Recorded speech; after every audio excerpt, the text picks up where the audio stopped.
അല്ലല്ലല്ല അല്ല മറ്റേ ഞാൻ അതിൽ ഈ പറഞ്ഞ മാതിരി അന്ന് എന്നെ എന്തായാലും തോൽപ്പിച്ചവരുടെ കൂട്ടത്തിൽ ജോസ് വള്ളൂരൊന്നും ഉണ്ടായിരുന്നില്ല. അദ്ദേഹം അവിടെ അടുത്ത സ്ഥാനാർത്ഥിയായിരുന്നു. എന്തിനാ ഇല്ലാത്തവരെ ഞാൻ പിടിച്ച് വലിച്ചഴക്കണം?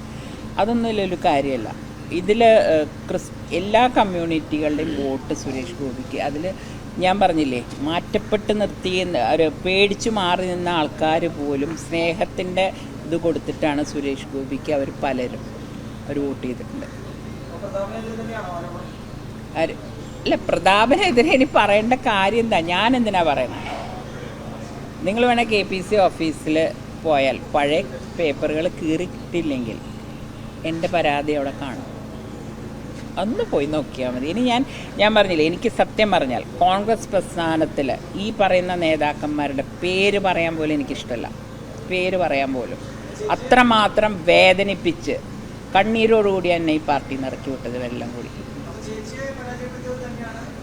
അതാണ് അതിൽ ഒരു സംശയം. അത് ഞാൻ ഈ ലോകത്തിൽ എവിടെ ചെന്നാലും ഞാൻ പറയും. അതെ, അത് നമ്മൾ വിചാരിച്ച മാതിരിയാണോ അതിലത്തെ വോട്ടിങ്? ഇത് ഞാൻ കണ്ടു എന്നല്ല, ഞാൻ വോട്ട് ചെയ്ത്.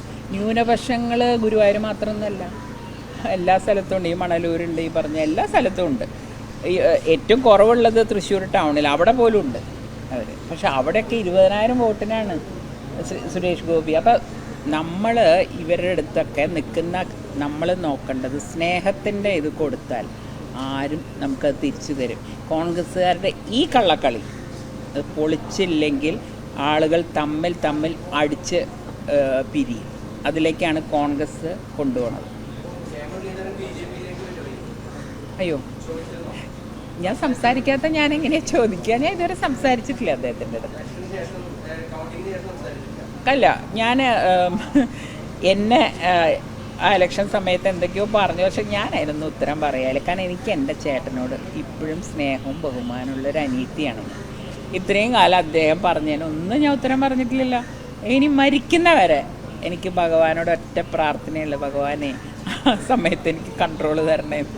കാരണം പറഞ്ഞാൽ പിന്നെ എൻ്റെ ചേട്ടൻ്റെ സ്വഭാവം എനിക്കല്ലാണ്ട് വേറെ ആർക്കും അറിയില്ല. ആ പറയണ സമയത്തൊരു ബഹളമേ ഉള്ളൂ, ഇനി ഒന്നുമില്ല.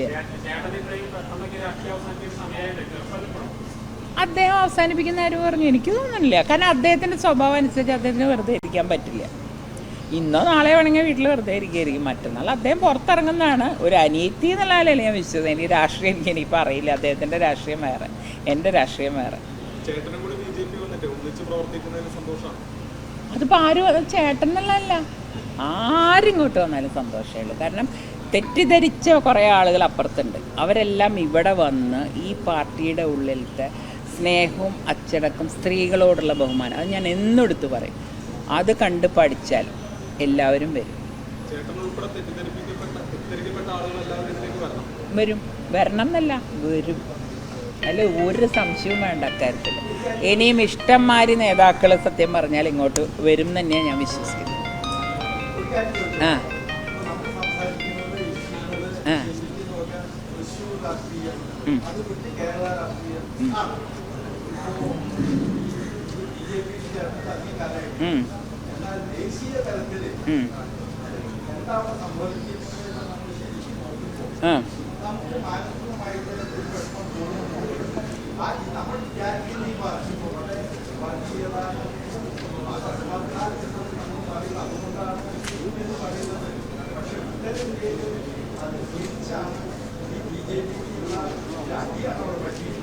ഉത്തരേന്ത്യയിൽ BJPക്ക് അടികിട്ടിയ സ്ഥലം എന്ന് പറയുന്നത് നിങ്ങൾ ഉദ്ദേശിക്കുന്ന UP അല്ലേ? UPയിൽ പല സംഗതികളും എന്ന് വെച്ചിട്ട് ഒരു ഒഴുക്കല്ല, ഒരു ചെറിയൊരു എന്താ പറയുക, എന്തെങ്കിലും കാര്യങ്ങൾ പ്രതിഷേധമോ, എനിക്കത് എന്താ പറയണത്, പല പ്രശ്നങ്ങളുണ്ടാകും ആഭ്യന്തര പിന്നെ ഒരു പാർട്ടി 10 കൊല്ലം ഭരിച്ചിട്ട് ചെറിയൊരു എതിർപ്പ് ഏത് പാർട്ടിയോടും ഉണ്ടാവും. അത് എന്ന് വെച്ചിട്ട് ഞാൻ പറഞ്ഞുതരാം. ശ്രീ മൻമോഹൻ സിംഗ് 180 പേരെയും കൊണ്ടാണ് അധികാരത്തിൽ വന്ന്. കോൺഗ്രസിന് അന്ന് 180, നമ്മളൊക്കെ ഡൽഹിയിലുണ്ടായിരുന്ന ആൾക്കാരാണ്. അത് കഴിഞ്ഞ് 5 കൊല്ലം ഭരണം നന്നായി കൊണ്ടുപോയി. അതിൻ്റെ അടുത്ത 5 കൊല്ലം കൊണ്ടുപോയി. എന്നിട്ട് തിരിച്ചു വന്നപ്പം കോൺഗ്രസ്സിന് എത്ര സീറ്റുകളാണ്? 40 സീറ്റ് അല്ലേ? ഇന്നിപ്പോൾ BJPക്ക് എത്രയാണ്? 245. അപ്പം അദ്ദേഹത്തിൻ്റെ ഭരണം വലിയ കുഴപ്പമില്ലായിരുന്നു എന്നുള്ളത് ജനങ്ങൾ അംഗീകരിച്ചു എന്നല്ലേ. മൂന്നാമതും ഭരണത്തിലേറുക എന്ന് പറഞ്ഞാൽ എനിക്ക് തോന്നുന്നു നെഹ്റുവിൻ്റെ കാലം കഴിഞ്ഞേ പിന്നെ ആദ്യമായിട്ടാണ് ഒരു പ്രധാനമന്ത്രിക്ക് ഇങ്ങനെ ഒരു അവസരം കിട്ടുന്നത്.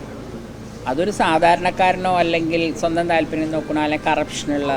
ഇപ്പോൾ എന്തുകൊണ്ടാണ് കോൺഗ്രസ് 2ാം ഊഴത്തിൽ കഴിഞ്ഞിട്ട് 3ാം ഊഴത്തിലേക്ക് കിടക്കാൻ? മുഴുവൻ കറപ്ഷനായിരുന്നു അല്ലേ? അങ്ങനെ ഒരു എന്നിട്ട് അതുകൊണ്ട് നമ്മൾ പോയി ഇവർ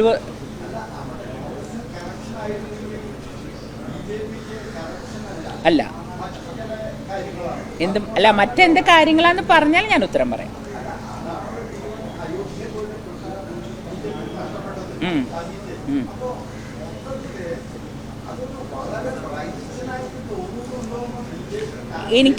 എനിക്ക് സത്യം പറഞ്ഞാൽ എനിക്ക് അത്ഭുതമാണ് ഈ 3ാം ഊഴത്തിലും ഇത്ര ഇവർ പറയണത്. ഇപ്പോൾ